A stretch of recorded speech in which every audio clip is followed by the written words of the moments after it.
ড্রাগে আসক্ত যুবকের আত্মহত্যার অভিযোগ। রামরাইবাড়িতে মৃতদেহ উদ্ধার।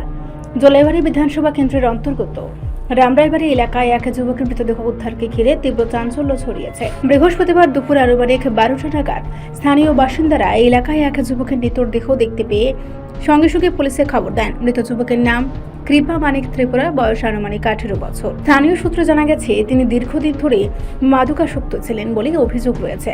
প্রাথমিকভাবে আত্মহত্যার ঘটনা বলে অনুমান করা হলেও মৃত্যুর প্রকৃত কারণ এখনো স্পষ্ট নয়। খবর পেয়ে দ্রুত ঘটনাস্থলে পৌঁছায় বাইখোড়া থানা ও জলাইবাড়ি ফাঁড়ির পুলিশ মৃতদেহ উদ্ধার করে ময়নাতদন্তের জন্য জলাইবাড়ি প্রাথমিক স্বাস্থ্য কেন্দ্রে পাঠায়। পুলিশ সূত্রে জানানো হয়েছে এই ঘটনাটি একটি অস্বাভাবিক মৃত্যুর মামলা রুজু করা হয়েছে এবং ঘটনার পেছনে কোনো অন্য কারণ রয়েছে কিনা তা খতিয়ে দেখতে তদন্ত শুরু হয়েছে। এলাকায় শোকের ছায়া নেমে এসেছে।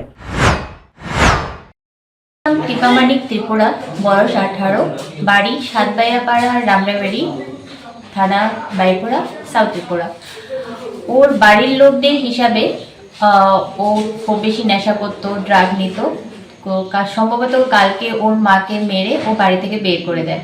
ওর মা বাড়ির কাছে ওর মামার বাড়িতে চলে যায়, তো ও বাড়িতে একাই ছিল। ও বাড়ি ঘরে ভাঙচুর চালায়, তো রাতে ওর সাথে কেউ ছিল না। সকালবেলা গ্রামবাসীরা দেখতে পায় যে বাড়ির পাশে একটা তেঁতুল গাছে ও নিজের প্যান্টে বেলটা দিয়ে গাছের অনেক উপরে একটা শাখার মধ্যে ও ঝুলে রয়ে গেছে। তো সেখান থেকে পুলিশ ওখান থেকে ওকে নিয়ে আসে। এটা কিছু বলতে পারছে না পুলিশ, কালকে রাতে সম্ভবত হয়েছে, তো সকালবেলায় গ্রামবাসী দেখতে পেয়েছে।